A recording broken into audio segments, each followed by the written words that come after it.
Halo semuanya, nama aku Angel dan hari ini aku ingin berpresentasi sejarah. Judulnya adalah Kehidupan Awal Manusia di Indonesia. Oke, oke. Sejarah kehidupan manusia. Kehidupan suatu masyarakat dari masa ke masa selalu berkembang dan mengalami perubahan. Begitu pula dengan corak kehidupan manusia zaman prasejarah. Pada awalnya, masyarakat praksara hidup secara berpindah-pindah atau juga dibilang nomaden. Dengan memanfaatkan alat-alat primitif yang masih sangat sederhana. Kemudian, mereka berubah menjadi semi-nomaden dan berubah lagi menjadi menetap di suatu tempat.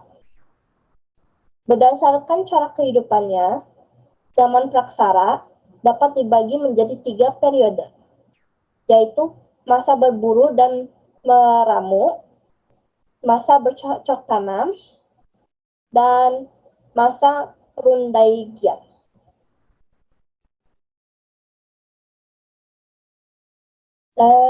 Pekerjaan pekerjaan di masa lalu. Corak kehidupan manusia purba yang paling sederhana, yaitu pada masa berburu dan meramu. Pada periode awal munculnya peradaban manusia ini. Kemampuan masyarakat dalam memanfaatkan bahan yang disediakan alam masih sangat terbatas. Umumnya, peralatan yang digunakan terbuat dari batu, kayu, atau tulang yang masih sederhana. Masa berburu dan meramu dibagi menjadi 2, yaitu masa berburu dan meramu tingkat awal dan masa berburu dan meramu tingkat lanjut. Yang selanjutnya, corak hidup dengan berburu dan meramu mulai ditinggalkan oleh masyarakat prasejarah. Kemampuan berpikir mereka semakin terasa untuk menjawab tantangan alam. Hal ini ditandai dengan kemampuan mereka dalam menghasilkan makanan dengan bercocok tanam. Manusia yang hidup pada masa bercocok tanam diperkirakan satu periode dengan zaman Neolitikum. Masa bercocok tanam sering disebut sebagai masa revolusi kebudayaan karena terjadi perubahan besar pada berbagai corak kehidupan masyarakat praksara. Selanjutnya, proses evolusinya. Proses evolusi ada 3. Sikap tubuh dan cara bergerak. Sikap tegak dimulai dengan kemampuan duduk tegak, berdiri, dan berjalan tegak.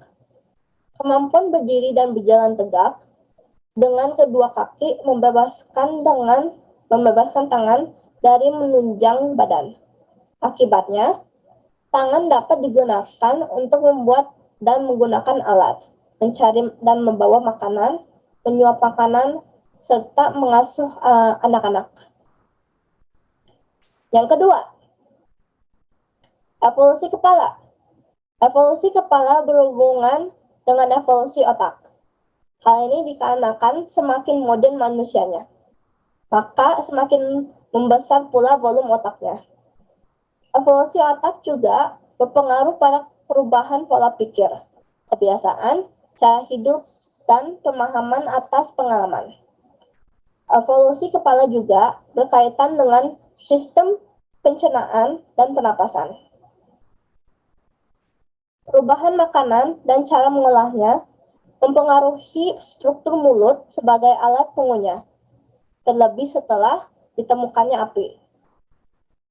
Yang ketiga, perkembangan biososial manusia. Pada aspek ini menyangkut 3 hal penting, yaitu pembuatan alat, organisasi sosial, dan komunikasi dengan bahasa.